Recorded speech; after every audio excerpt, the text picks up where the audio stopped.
ajudar. Bom, é isso mesmo, né? Não pode abrir a Bíblia agora, tá? Depois você vai poder abrir. O que está escrito em João capítulo 16, versículo 33? Vamos ver quem é decorador de Bíblia. Decorador de versículo, né? Quantos de vocês sabem o que está escrito em João capítulo 16, versículo 33? Quem sabe? Não? Então abre lá sua Bíblia.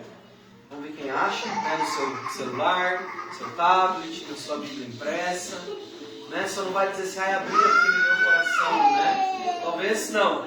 Mas vamos lá. João 16, 33. O que diz na sua Bíblia João 16, 33? Hã?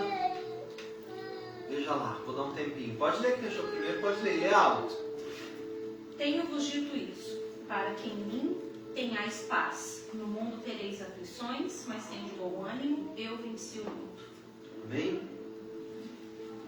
Você já ouviu esse versículo alguma vez na sua vida? Ele já fez parte de algum momento da sua vida, não? Ou você está só assim, não, esse versículo eu nem sabia que ele existia. Você sabe o que significa ter bom ânimo? Você já pensou sobre isso? Ter bom ânimo é aquela pessoa que chega dando risada, é aquela pessoa que abraça todo mundo, diz, vamos gente, vamos lá. Isso é ter bom ânimo?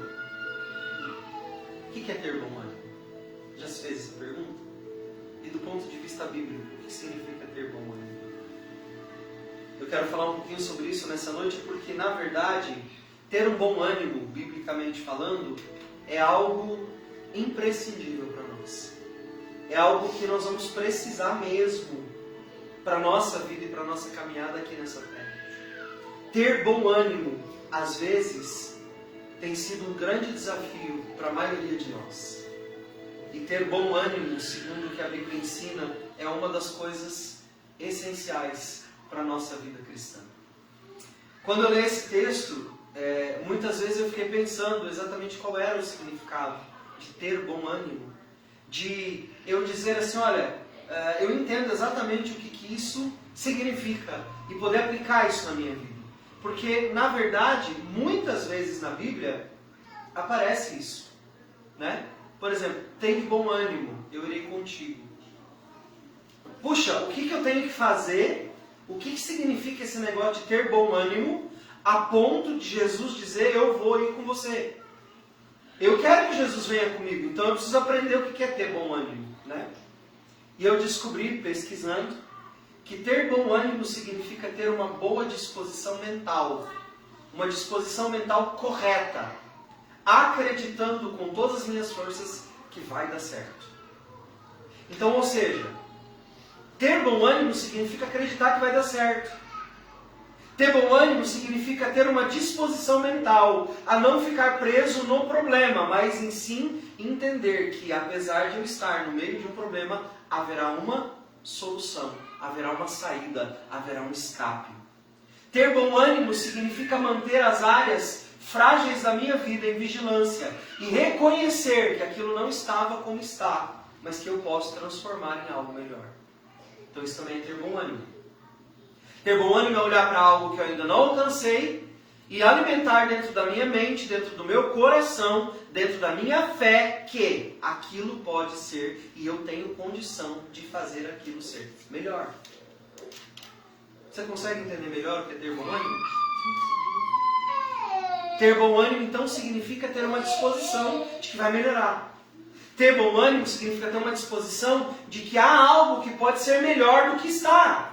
E que eu posso acreditar nisso e posso interiorizar isso no meu coração em fé e depositar diante de Deus essa fé e dizer, Deus, está aqui, eu acredito que pode ser melhor, eu vou me esforçar para isso ser melhor e eu vou dedicar o meu pensamento e a minha mente para que isso se torne realmente em algo melhor. Ter uma boa disposição, acreditar que vai dar certo. E nós estamos vivendo numa fase muito importante da história da humanidade, onde uma frase tem se tornado bastante forte e evidente no discurso de muitas pessoas. Tudo que você fizer, faça de forma intencional. Você já ouviu isso em algum lugar? Vocês já ouviram?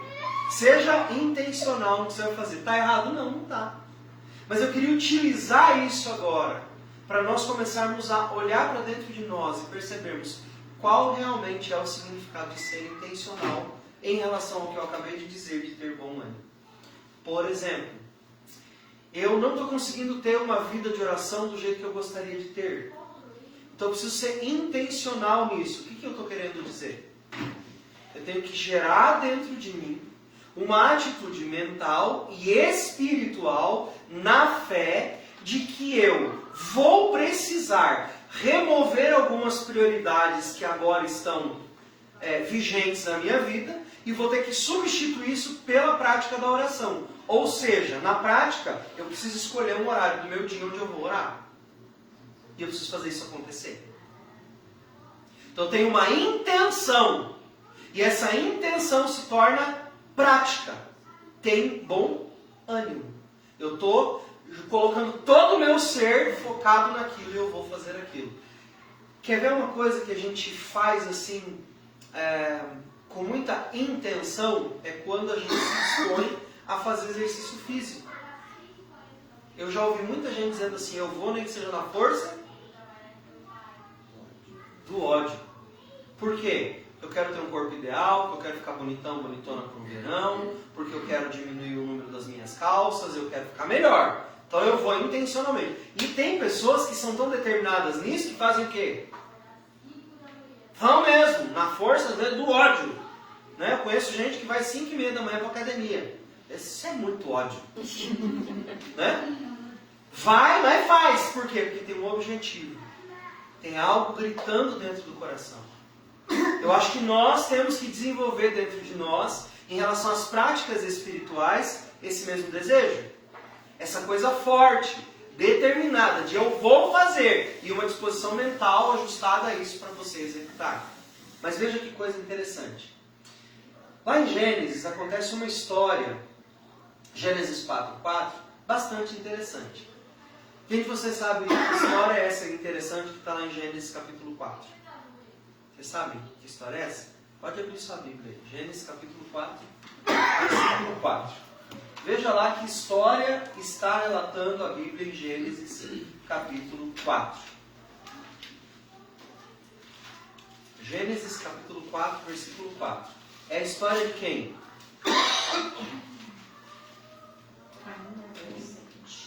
Caim e Abel. A história de Caim e Abel. A história de Caim e Abel eu acho que é uma história bem conhecida, não é? Eles estão chamados para prestar culto a Deus.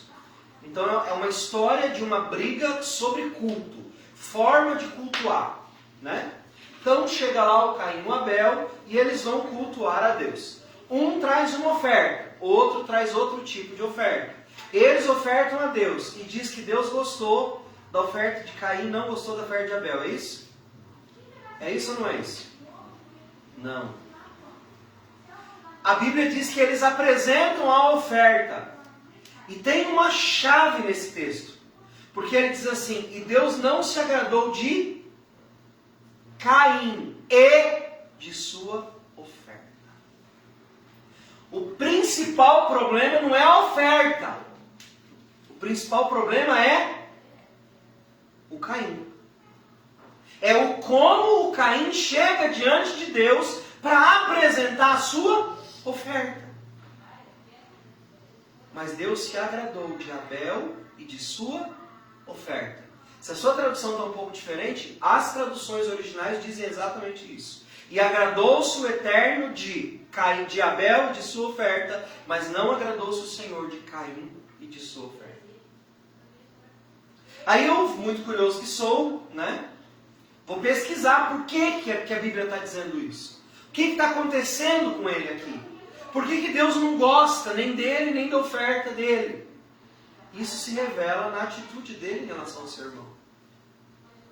Veja, a raiva dele não era com o irmão dele. A raiva de Caim era com quem? Com quem era a raiva de Caim? De quem Caim estava magoado? Quem tinha magoado Caim? Na visão dele? Deus.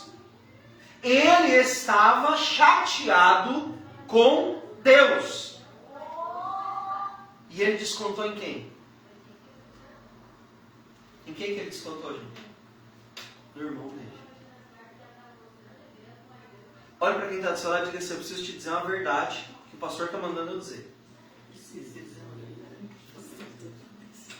Quando o seu relacionamento não vai bem com Deus, você vai descontar isso nos outros. Você vai descontar isso nos outros. Por que eu digo para vocês olharem um para o outro, né? Às vezes as pessoas dizem, ai, que coisa mais chata. Isso é didático. É para movimentar você. Quando você ouve de alguém que não é quem está discursando, você grava coisas que você não gravaria se só eu falasse. Então sim, eu estou fazendo isso para você gravar, porque é importante você gravar isso aí. Toda vez que a sua comunhão com Deus estiver prejudicada, você vai ser um porre com os outros. Você vai descontar suas frustrações nos outros. Você vai jogar sobre os outros a sua frustração em relação a Deus e a sua decepção em relação a Deus. E aqui começa o tema dessa noite. Como é que a Bíblia nos ensina a lidar com as decepções na nossa fé e com as frustrações na nossa fé? E normalmente nós temos usado isso de maneira errada. Eu conheço várias histórias de pessoas que passaram momentos muito difíceis e que se sentiram frustradas com Deus, decepcionadas com Deus e descontaram isso de várias formas. Eu conheci alguém que estava planejando um evento, aquele evento acontecia num lugar ao ar livre, esse evento começou a chover e a pessoa ficou muito brava e ela ficou brava com Deus. Mas ela descontou em todo mundo que estava em volta. Ela brigou com todo mundo. Foi bem difícil. E até que se resolvesse aquilo, pelo menos que apaziguasse aquela dor dentro do coração, as coisas não se ajustaram. Às vezes, nós estamos tentando, vendo se dá certo, arrumando, tentando outras possibilidades, outras probabilidades, e dá errado. De repente você sente que Deus não fez aquilo que você tinha expectativa que Ele fizesse. Por que isso acontece? Não sei. Não sei. Mas acontece. E às vezes Deus vai te explicar, e às vezes não vai te explicar. Mas o coração do Caim estava contaminado. E o Senhor diz para ele, eu não sei se você já leu esse texto também, o Senhor diz para ele assim, o teu pecado jaz à porta. E cabe a ti fazer o quê? Cabe a ti fazer o quê? Passar por cima? Cabe a ti esquecer esse episódio? Sabe o que a Bíblia diz? Cabe a ti dominá-lo. Sabe, Deus não vai dominar você por você. A tarefa de dominar a si mesmo, ela é sua. Ela tem um nome, inclusive, na Bíblia, chamado domínio próprio. Não responsabilize Deus, porque você não dá conta de cuidar de você mesmo. Não responsabilize Deus, porque Ele não fez as coisas do seu jeito, porque isso é responsabilidade sua. É você que está com o coração atravessado. Você já conheceu uma pessoa de coração atravessado? Deus pode derramar uma chuva de bênção, ela sempre vai achar alguma coisa para dizer, mais. Tá bom, mas né?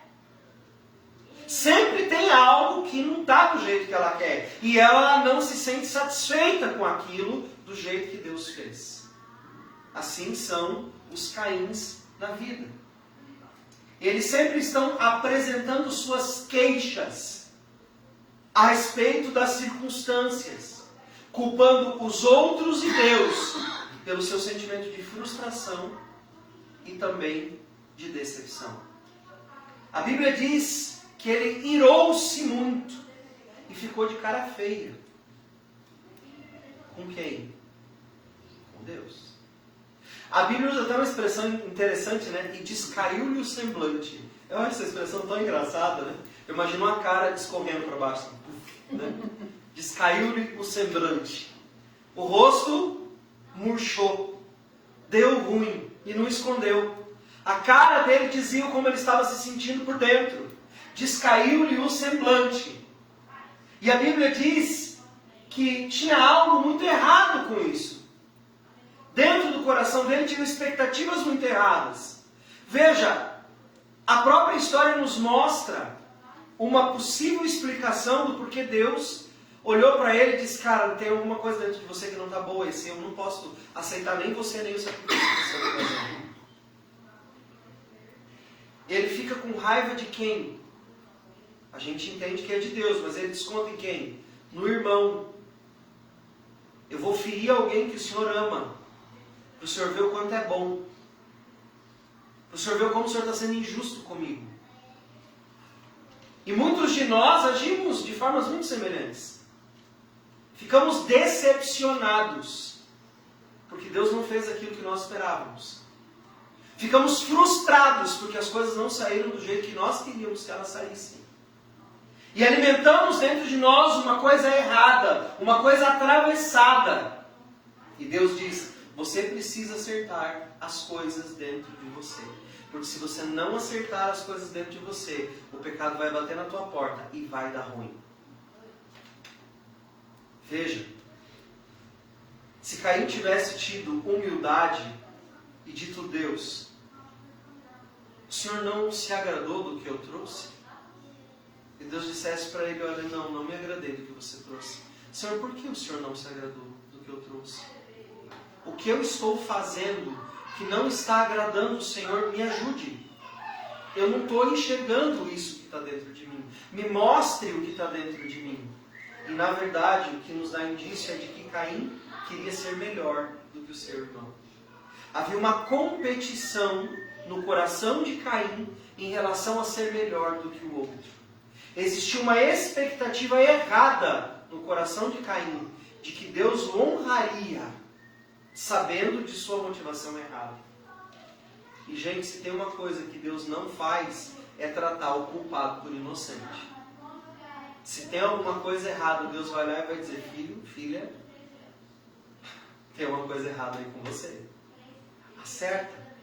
Arruma esse coração atravessado, porque não está bom. Você não pode chegar assim com esse coração onde você está achando que você pode. Você não vai chegar assim. Eu vou olhar para você, eu vou te mostrar e eu vou dizer, eu não posso te aceitar desse jeito. Você tem que primeiro consertar o seu coração. Quer ver? Jesus está falando sobre oferta também. E esse texto está conectado com Gênesis, com a história de Caim e Abel. Ele diz assim, se alguém de vocês vem trazer uma oferta e no altar você lembra do quê? Esqueceu o dízimo em casa? O que ele diz? Exercita a tua mente aí. Você vai até o altar e no altar, lembrei, daí não é para você ofertar. Ele diz assim, não oferte assim. Vai lá e resolve primeiro. Do que a Bíblia está falando? Oi? Se você chega no altar para trazer uma oferta e você lembra que você tem uma pendência, que você tem uma ofensa, que você tem alguma coisa na relação tua com teu irmão que não está boa, o que é para você fazer? Volta lá e conserta. Depois tu traz a tua oferta. O que esse texto de Jesus nos explica sobre a situação de Caim e Abel? Tinha algo torto entre os dois. Tinha algo no relacionamento entre Caim e Abel que não andava bem. Que não estava de acordo com a vontade de Deus. Existia uma competição, existia um coração torto dentro de Caim que não foi acertado.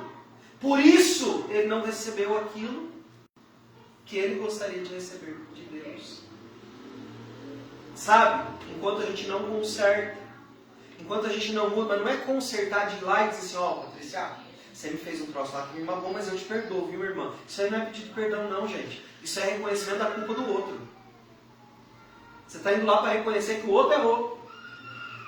Isso não é pedido de perdão. Pedido de perdão é quando eu digo para o outro, eu me ofendi com algo que você fez, mas que eu entendo que você talvez não tinha intenção de me ofender. Eu me ofendi. Está em mim o problema. E eu queria vir aqui dizer que eu te responsabilizei por isso. Eu estou tirando sua responsabilidade dessa situação. Ela é toda minha. Eu assumo o meu problema. Eu assumo a minha condição. Eu estou aqui para dizer, eu estou errado. Por favor, me perdoe.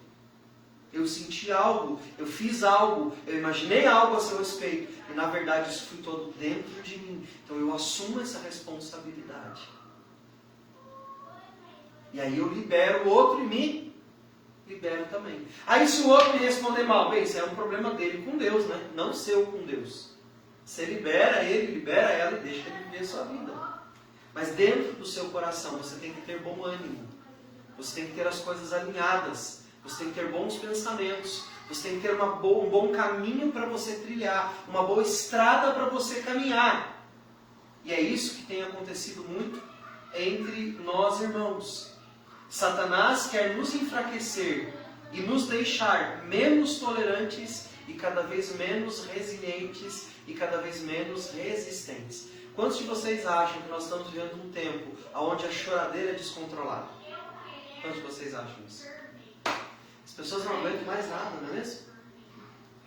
Vocês lembram como que era o bullying no tempo de vocês na escola? As meninas magras eram chamadas de quê? Olívia Palito. Os gordinhos eram chamados de bolo fofo, rolha de poço e por aí vai. Né? A gente tinha umas brincadeiras meio brutas. E eu não estou dizendo, era certo e tal. Não. Mas o que a gente fazia? Quando ofendia, chorava. Secava a lágrima, limpava o ranho na blusa. E bora brincar de novo. Não era assim? A gente vai aprendendo na vida a se tornar resiliente, resistente e a vencer condições, não mantendo diante das situações uma atitude frouxa.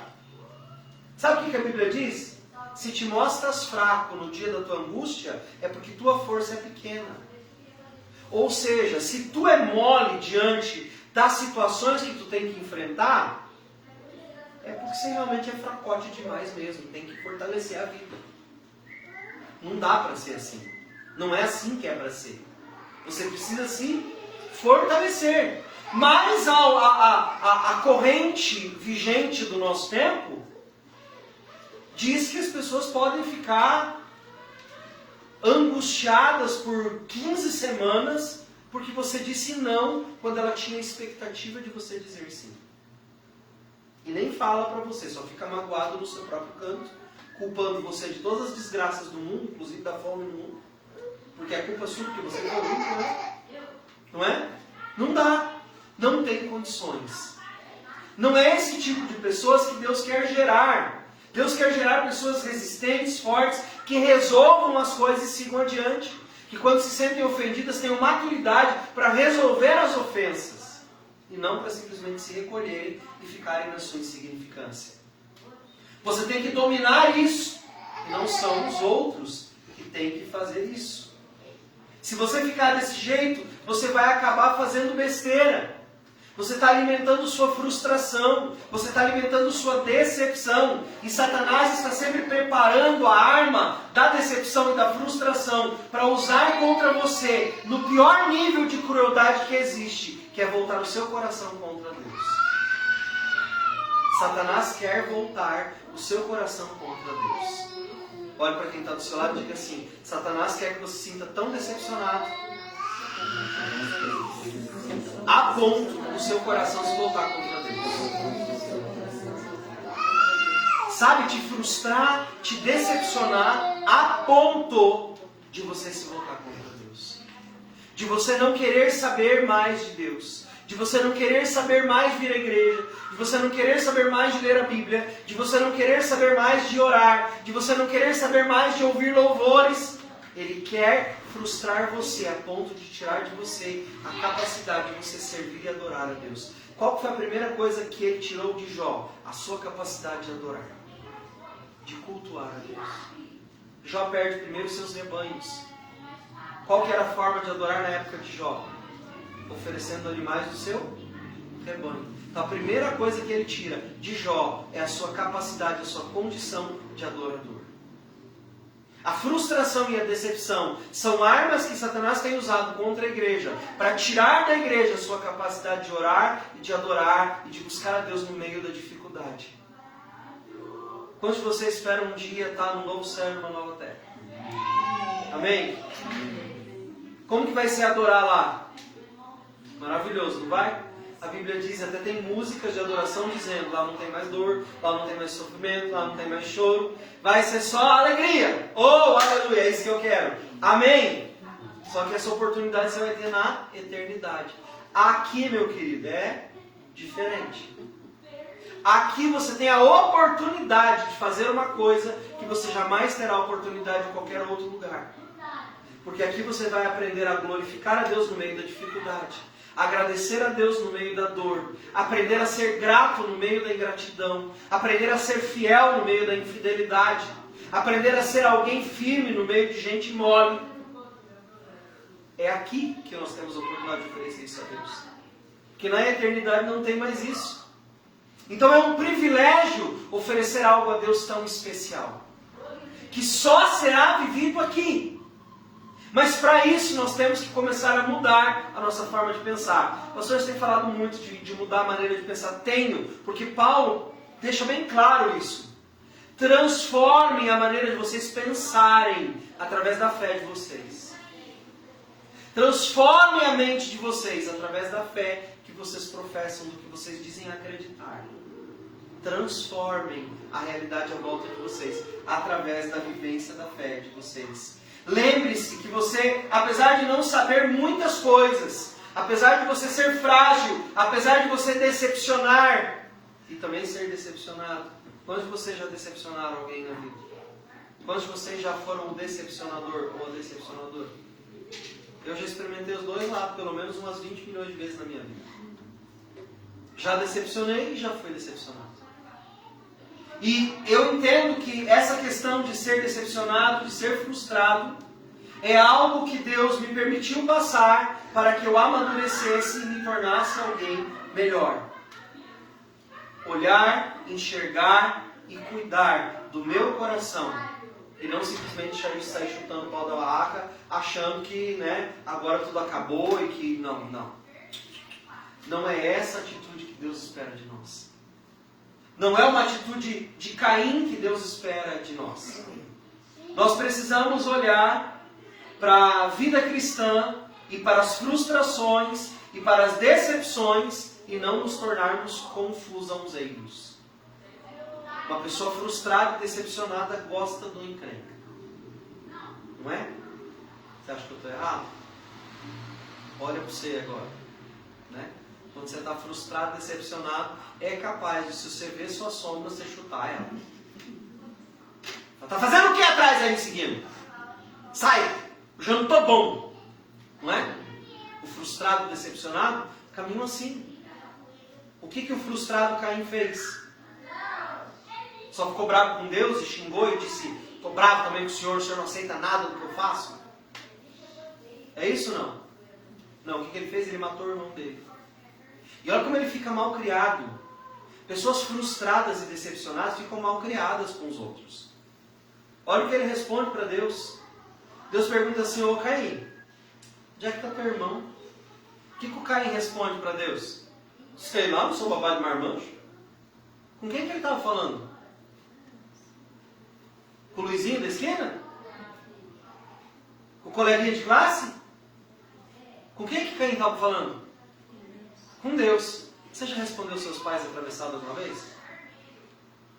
Não é ridículo hoje você olhar para trás e dizer: meu Deus, como é que eu tive coragem de fazer isso? Você que é mãe e pai, seus filhos já te responderam atravessado alguma vez? Como é que é a sensação que você tem quando um filho te responde atravessado? Eu tenho uma frase aqui em casa: ele está querendo comer sopa de canjica com groselha, é isso? Vai perder os dentes da boca. Repete. Pai humano, ferve. O que Deus faz com Abel, com Caim? Caim diz assim: não sei. Vou lá saber do meu irmão o que ele está fazendo? Não sou sombra dele, ficar grudado sabendo o que ele está fazendo? O que o senhor quer que eu responda? Olha que malcriadagem. Raivoso, bravo. Deus olha para ele e diz assim: Caim, teu pecado está mais perto de você do que você imagina. Veja, Deus não diz para ele: eu sei o que você fez. Primeiro Deus diz para ele: o pecado está muito perto de você. Eu estou olhando para dentro do seu coração e o problema está dentro de você. O problema não sou eu, o problema não é a circunstância, o problema é o seu coração. Você está com o coração torto dentro de você. Algo que você queria não se concretizou do jeito que você achava que tinha que ser. Agora você está bravo comigo, mas a culpa de não ter dado certo ela é toda sua. Sabe qual que é a melhor forma de lidar com a decepção e com a frustração? É reconhecermos Que o erro está em nós. Daí vem aqueles que são justiceiro, pistoleiro, e às vezes pistoleiro do Evangelho. Eu sabia, maldito homem que confia no homem. O que eu estou querendo dizer com essa frase? A culpa é sua de eu estar desse jeito, porque foi você que fez algo que tirou do meu coração a minha paz. Não é isso que eu estou dizendo quando eu digo maldito homem que confia no homem? Eu não aprendo mesmo. Você é culpado do quê? De ter sido machucado. Você é a vítima de novo. Enquanto eu não entender e não cair na real que o problema está comigo, a coisa não muda. Você quer ver? Quem de vocês conhece a história de Jonas? Conhece a história de Jonas? O que acontece com Jonas? Deus fala para ele, faz isso. Jonas diz, não faço. O que é que Deus faz? Deus mexe no barquinho dele. O barquinho afunda. Ele é engolido pelo peixe. Fica 3 dias dentro da barriga do peixe. A Bíblia diz que lá dentro da barriga do peixe acontece uma coisa com ele. O que acontece com ele lá dentro? Eu acho que Jonas nunca mais deve ter comido frutos do mar, né, na vida. Depois da experiência dele. Que coisa mais inútil, né?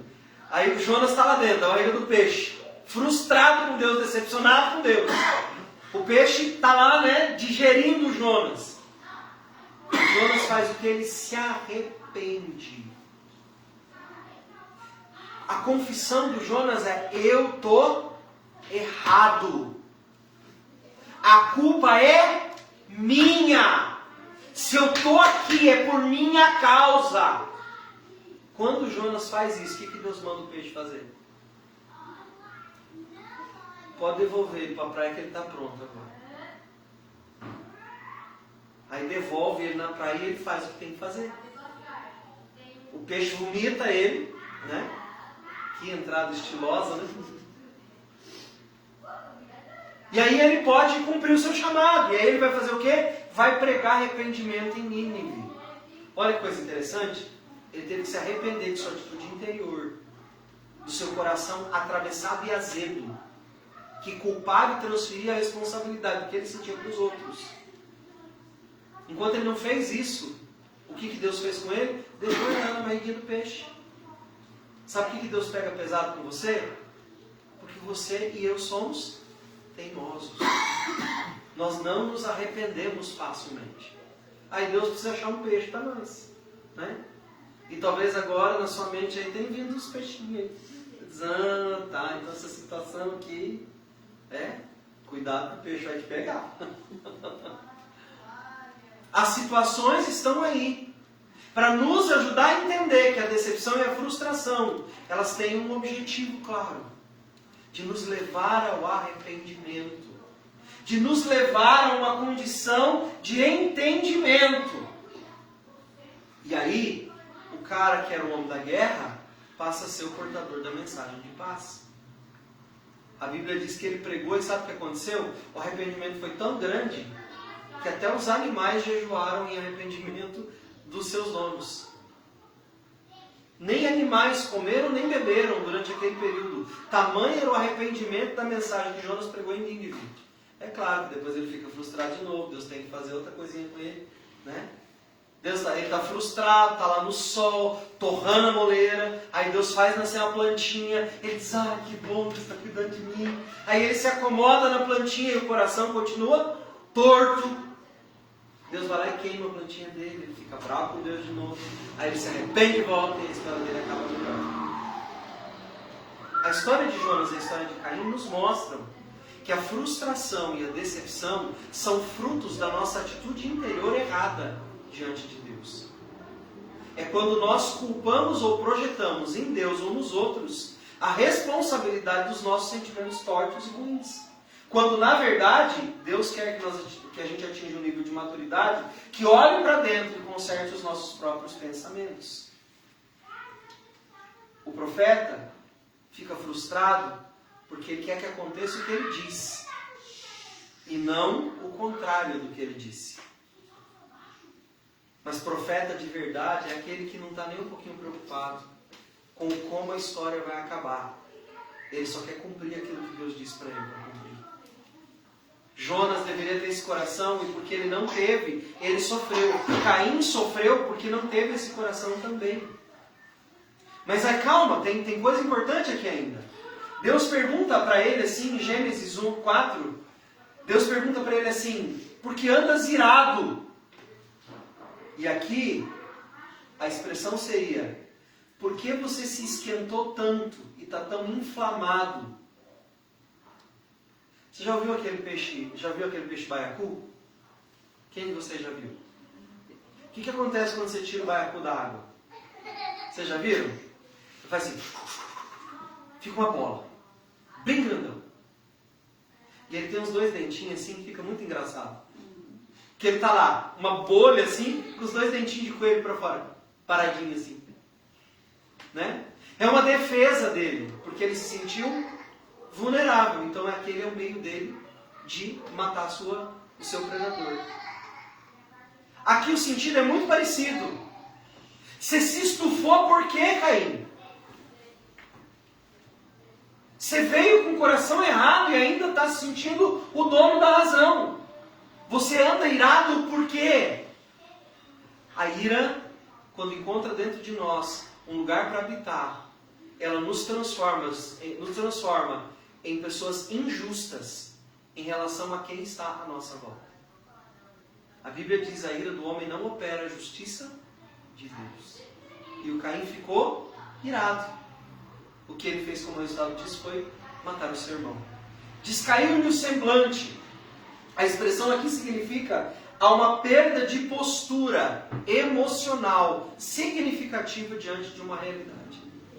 Então ele foi lá com uma expectativa emocional e espiritual e de fé, de que Deus ia aceitar a oferta dele, e que todos iam festejar, e que ia ser muito legal. E de repente Deus olhou para o coração dele e diz, eu não posso aceitar a sua oferta sem que você conserte primeiro o seu coração. E ele olha para dentro do coração dele, ele olha para Deus e diz, mas o Senhor, hein?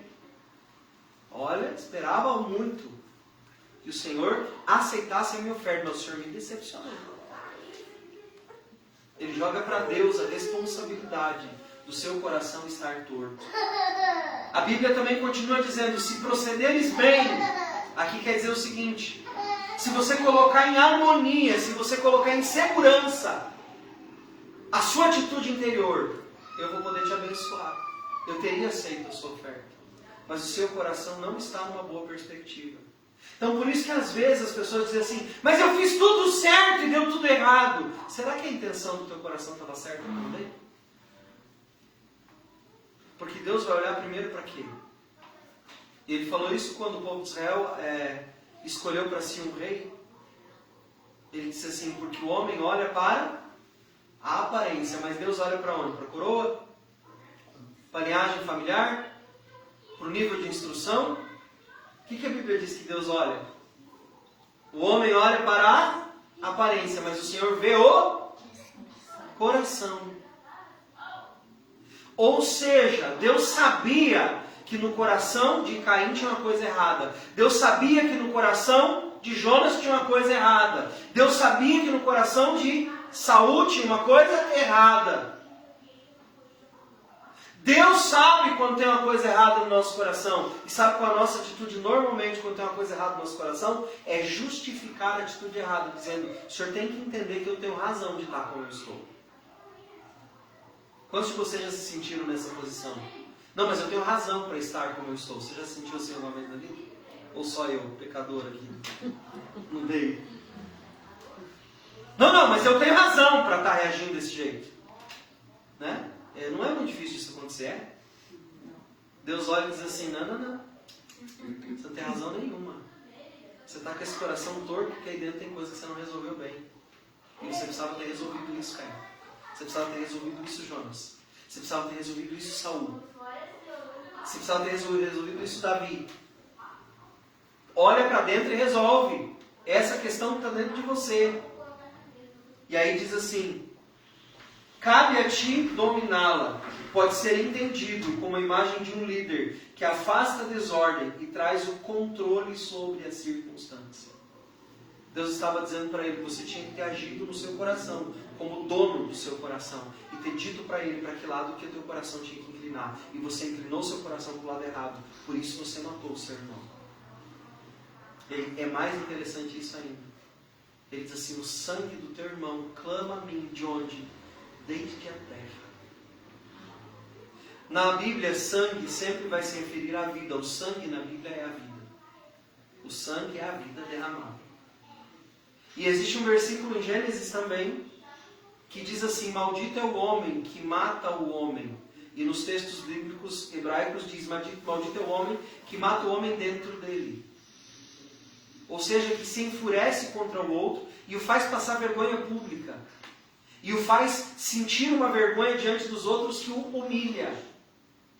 Jesus reforça isso, que diz lá no Novo Testamento: maldito aquele que chama o seu irmão de Raca. Raca, você sabe o que é Raca? Idiota.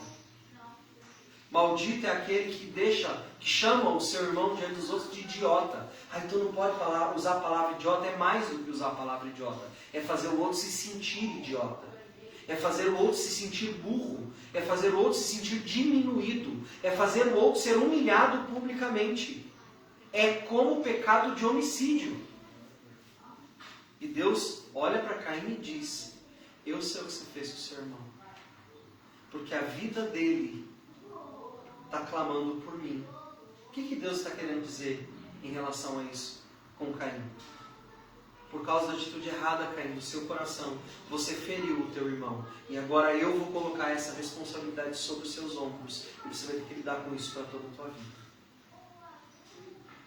Qual que é o que normalmente a frase que a gente ouve de uma pessoa que faz um crime como Caim fez e se arrepende? Eu quero morrer, acabar com esse sofrimento. Deus olha para ele e diz: você nunca vai morrer. Eu vou pôr uma marca em você. Você não vai encontrar o descanso da morte. Quem fizer mal a você vai ser amaldiçoado como você. Você vai andar errante pela terra. Você vai viver bastante para você pensar: as pessoas, nossa, como Deus é vingativo. Não, Deus estava ensinando para nós uma lição. Deus estava dizendo o seguinte: se você deixar a frustração, se você deixar a decepção criar raiz no teu coração, você vai viver como morto-vivo sobre a terra, marcado pelo que você fez de mal a você e aos outros. Você já tentou ficar perto de uma pessoa que gosta de viver magoada? Você viu como que é triste? É uma pessoa marcada. Nada tá bom. Só reclama de tudo. Não vê esperança, não vê alegria, não vê vida em nada. Porque quando a mágoa está no coração, quando a decepção fica no coração, quando a frustração fica no coração, a gente não consegue viver feliz e não consegue fazer ninguém feliz. Nós só ficamos amargos. E a Bíblia não quer que a gente seja assim. A Bíblia está querendo dizer para nós que nós não devemos deixar essa raiva, essa atitude errada que Caim teve, que Jonas também teve, dominarem o nosso coração. E como a gente faz isso? Dominando a si próprio. Quantos de vocês já tiveram vontade de responder aquela resposta bem marota, assim, num momento de raiva, e você engoliu ela e ela chegou a ficar atravessada na sua garganta? Você já viveu isso uma vez na sua vida? Não é uma experiência bem boa de viver?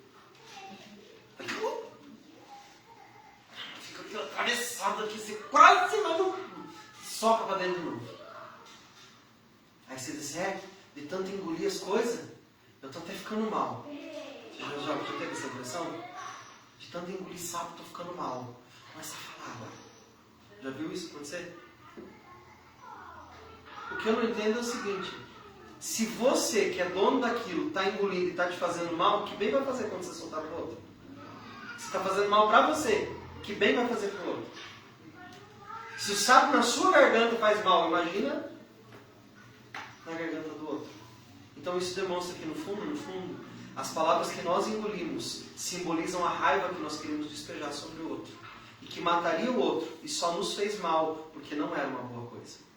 Porque coisas boas que ficam dentro de nós geram vida. Coisas más que ficam dentro de nós é que geram morte e destruição.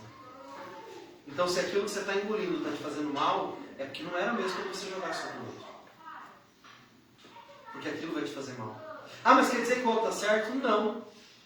Não, pode ser que o outro seja errado, exatamente errado. O Caim jogou aquilo que estava de ruim dentro dele, em cima do irmão dele, e matou o irmão dele. Se ele tivesse engolido, talvez tinha sido melhor. Não tinha sido melhor. Ele tinha que resolver a ira dele dentro dele, a frustração dele dentro dele.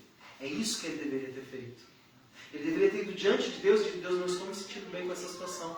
E eu preciso entender onde é que eu estou errado para eu mudar. Para que essa situação seja transformada na minha vida. Parar de jogar para o outro aquilo que está errado dentro de mim. Lidar com a frustração, lidar com a decepção, tem esse compromisso. E esse compromisso só pode ser vivido a partir do princípio de João 16:33. Nesse mundo vocês têm aflição, mas tenham bom ânimo. Lembra o que é ter bom ânimo? Uma atitude mental e de fé contrária àquilo que os teus pensamentos estão sugerindo que você tenha. Ter bom ânimo significa estar com a mente do lado certo, da forma correta. Vigilante no reconhecimento de que eu não estou como deveria estar. Isso é ter bom ânimo. Isso é lidar com a frustração. Isso é lidar com a decepção. A minha atitude mental estava desfocada. A minha fé estava desfocada. A minha percepção sobre essa situação estava desfocada. Eu preciso corrigir isso em mim. Não é eu preciso corrigir isso em você. É eu e em mim. Vocês entenderam como que funciona essa dinâmica? Ou eu deixei meio complicado de entender? Vocês estão tudo meio quietinhos, só olhando para mim. Aí eu não sei se a palavra chegou ou se eu não estou entendendo nada. Chegou alguma coisa para você? Você consegue entender? É um assunto sério mesmo, né? Não é um assunto para ser animado, né? Festivo, assim, nossa, hoje eu entendi que está tudo errado dentro de mim, que alegria. Nossa, tudo torto, coração virado, né? Estou engolindo veneno. Não. A ideia não é sair feliz porque você entendeu isso. Mas se você sair daqui com essa compreensão mesmo, que o seu ânimo não esteja ainda tão equilibrado, é sair daqui desafiado a mudar o seu ânimo. É uma das coisas mais difíceis que tem que fazer. E agora falando por mim. Ter bom ânimo para mim é uma luta constante. Minha mente, ela funciona o tempo inteiro. Ela não é rápida, mas ela é o tempo inteiro. O tempo inteiro, não para nunca. Às vezes eu tenho dificuldade de dormir porque eu não paro de pensar. Você acredita num trem desse? Eu deito lá no travesseiro, fecho o olho. Quando eu fecho o olho, começa. Pelo amor de Deus, gente, fica quieto. Fica dormir agora. E eles não ficam. Parece o Minions, né? Sabe um monte de Minions no mesmo lugar falando tudo ao mesmo tempo? Difícil, não é fácil. E às vezes não é só de noite também, é durante o dia. Né? A tua mente está ali, com aquele monte de coisa trabalhando. É difícil de pensar. Difícil. E às vezes você começa pensando, eu vou ali porque eu tenho que botar água no filtro. Aí eu vou lá botar água no filtro, chego lá, estou colocando água no filtro. Derrama o filtro, é sério. Aí eu já esqueci que depois do filtro eu tinha que passar café e eu já vou lá fazer outra coisa. E quando eu vejo, mas eu esqueci do café, aí eu volto a fazer o café. E aí quando eu começo a fazer o café, eu penso, o que eu ia fazer mesmo? O café. Mas daí eu toco a porta, aí eu vou lá atender a porta, daí eu já vou para o escritório e eu esqueço que eu tinha que fazer o café. A mente está assim. Tem de bom ânimo. Regula esse negócio todo aí que está acontecendo dentro de você. Regula os seus pensamentos. Põe diante de Deus a sua mente. Pede ajuda para o Espírito Santo para você discernir os caminhos que você está errando. E mais do que isso, força para você mudar o posicionamento que você tem diante dessas circunstâncias. Eu duvido que não vai haver mudança na sua vida. Vai, mas vai ser peleado o negócio. Vai ser leonar na força. João diz isso, que o reino de Deus é tomado por esforço. Tem que esforçar para acontecer. Vai. A gente se esforça para tanta coisa, se esforça. Esses dias eu vi uma coisa e falei assim, meu Deus, se esforçam por isso. O pessoal estava procurando lá nas florestas da Europa trufa, que é um cogumelo, um mofo, que fica enterrado não sei quantos centímetros debaixo da terra. Solta os porcos, lá os porcos ficam lá, fuçando, acham onde tem, eles vão lá, cavam e tiram. Aquela trufa custa centenas de dólares cada coisinha pequena daquela. Gente, que trabalheira para pegar um trocinho daquele tamanho. Pois é, mas quem quer muito, se dispõe espiritualmente a fazer. O diabo tem sido tão cruel em lidar conosco que ele tem tirado até o nosso desejo de fazer as coisas. Nós temos que lutar para ter desejo de fazer as coisas. Não é? Não é só eu que tenho que lutar com isso. Parece que nem isso não vem. Por quê? Porque nós estamos sendo dizimados, nós estamos sendo fuzilados por um inimigo que está tirando de nós até o ânimo para querer mudar coisas que nós não gostamos da nossa vida. O desafio que nós temos para esse ano, para vivermos a leveza e a abundância que Deus tem para nós, é controle seus pensamentos em Jesus. A Bíblia diz que a nossa mente foi levada cativa ao domínio de Cristo. E nós temos que começar a viver isso.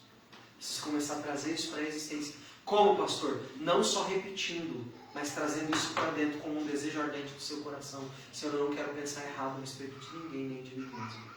Eu quero dominar o meu coração e os meus pensamentos. Eu não quero ficar ansioso. Eu não quero me deixar derrotar pelas perspectivas erradas que o diabo está minando a minha mente para eu ter. Eu não quero.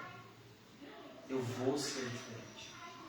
2025 é para ser para nós um ano de leveza e de abundância. E boa parte disso vai depender da nossa disposição de ter bom ânimo, de mudar a nossa atitude de pensamento. Amém ou não amém? Amém? Vamos orar por isso? Vamos pedir a Jesus que Ele nos oriente nessa busca por uma nova mentalidade, por um novo caminho que nós precisamos encontrar para trilhar nesses dias e para mudar aquilo que nós temos sido até aqui? Vamos fazer isso? Queria que você pegasse agora tudo que está com você, deixasse na cadeira do lado aí, fechasse os seus olhos, abraçasse assim, como se você estivesse sendo abraçado por alguém, e você orasse. Nessa noite dissesse: Deus, eu quero ser abraçado, quero ser abraçado pelo Senhor, e eu quero que isso seja transformador na minha vida. Eu quero que o Senhor mude o meu coração e a minha forma de enxergar a vida. Eu quero vencer a frustração e a decepção através dessa mudança de pensamento, desse bom ânimo. Quero mudar a minha atitude de pensamento.